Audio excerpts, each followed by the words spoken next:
Hello friends, मेरा नाम है संजय और बनारस इंग्लिश क्लासेस में आपका बहुत बहुत स्वागत है। आज हम लोग जानेंगे प्रेजेंट इंडेफिनिट टेंस के बारे में। सबसे पहले हम लोग इसके अफर्मेटिव सेंटेंस को समझेंगे। अफर्मेटिव सेंटेंस यानी कि साधारण वाक्य। इस प्रकार के वाक्यों में ना ही कोई नकारात्मक शब्द आया रहता है और ना ही कोई प्रश्नवाचक शब्द आया रहता है। वाक्य बिल्कुल ही साधारण होता है। अगर बात करें इसके पहचान की तो इसमें क्रिया के अंत में क्रिया यानी कि खेलना, पढ़ना, सोना, लिखना आदि, क्रिया के अंत में ता है, ती है, ते हैं आदि आया रहता है। जैसे पढ़ता है, लिखता है, सोता है, खेलता है आदि। अगर बात करें एक साधारण वाक्य की तो जैसे है मोहन किताब पढ़ता है। यह एक साधारण वाक्य है। इसमें ना ही कोई नकारात्मक शब्द आया है और ना ही कोई प्रश्नवाचक शब्द आया है। अगर इसके पहचान के अनुसार इसे देखें तो इसमें क्रिया के अंत में ता है आया है। तो इससे साफ साफ पता चलता है कि यह वाक्य एक साधारण वाक्य है और प्रेजेंट इंडेफिनिट टेंस का है। यदि वाक्य का कर्ता यानी कि सब्जेक्ट ही, सी, इट या कोई एक वचन कर्ता हो यानी कि सिंगुलर नाउन हो। एक वचन कर्ता क्या होता है? जब किसी एक व्यक्ति का नाम आया होता है तो वह एक वचन कर्ता होता है। तो ऐसे वाक्यों का ट्रांसलेशन करते समय वर्ब के फर्स्ट फॉर्म में यस या ईएस जोड़ देते हैं। कब वर्ब के फर्स्ट फॉर्म में यस जोड़ते हैं और कब ईएस जोड़ते हैं, इस टॉपिक पर हम आगे बात करेंगे। यदि वाक्य का कर्ता आई, वी, यू, दे या कोई बहुवचन कर्ता हो यानी कि प्लूरल नाउन हो। बहुवचन कर्ता अर्थात इंग्लिश में दो या दो से अधिक व्यक्तियों को बहुवचन बोलते हैं। तो ऐसे वाक्यों का ट्रांसलेशन करते समय वर्ब के फर्स्ट फॉर्म को ज्यों का त्यों उतार देते हैं। वर्ब के फर्स्ट फॉर्म में यस या यस नहीं जोड़ते हैं। अभी हम लोग बात कर लेते हैं इसके फार्मूला के बारे में कि इसका ट्रांसलेशन किस प्रकार से करते हैं।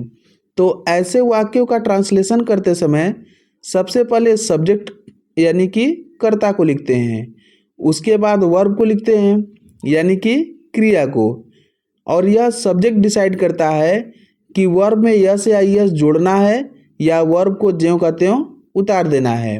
और उसके बाद ऑब्जेक्ट को लिखते हैं।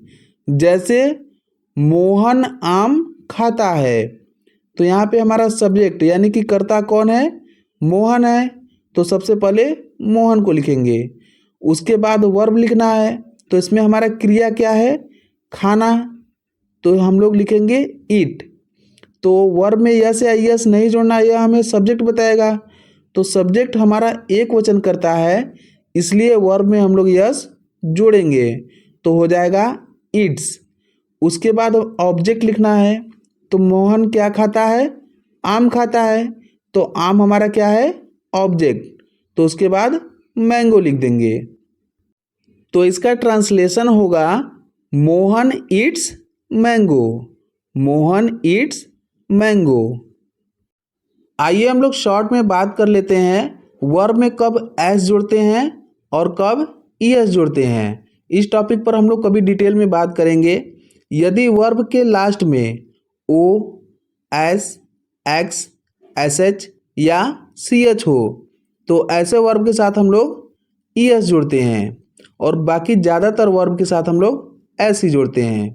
जैसे गो आया हो तो इसमें ईएस जोड़ेंगे क्योंकि इसमें लास्ट में ओ आया है तो हो जाएगा गोज। इसी तरह से पास है तो इसे हम लोग पासेज लिखेंगे। चलिए हम लोग दो एग्जाम्पल और देख लेते हैं जिसमें एक में क्रिया में यस या यस जोड़ना है और एक में नहीं जोड़ना है। जैसे है वह विद्यालय जाता है, तो यहाँ पे हमारा सब्जेक्ट यानी कि कर्ता क्या है? वह। तो इसमें हम लोग वर्ब में यस या यस जोड़ेंगे। तो इसका ट्रांसलेशन हम लोग ऊपर दिए हुए फार्मूला के अनुसार करेंगे। फार्मूला में क्या है? सबसे पहले सब्जेक्ट लिखना है और इसमें हमारा सब्जेक्ट यानी कि कर्ता क्या है? वह यानी कि ही। तो सबसे पहले ही लिखेंगे, उसके बाद वर्ब लिखना है। तो इसमें हमारा क्रिया क्या है, जाना, यानी कि गो। और ये हमारा सब्जेक्ट डिसाइड करता है कि वर्ब में यस या यस जोड़ना है या नहीं जोड़ना है।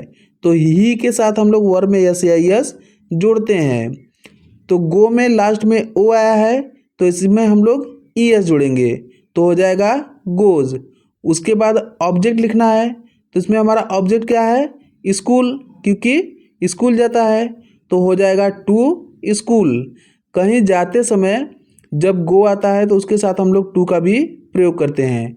तो इसका ट्रांसलेशन हो जाएगा ही गोज टू स्कूल।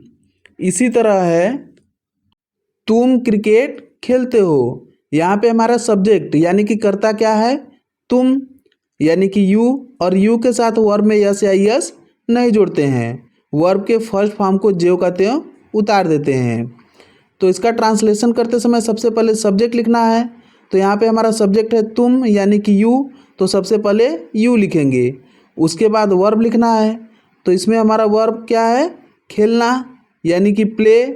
क्योंकि हमारा सब्जेक्ट यू है तो प्ले में हम लोग यस या यस नहीं जोड़ेंगे, वर्ब के फर्स्ट फॉर्म को ज्यों का त्यों उतार देंगे।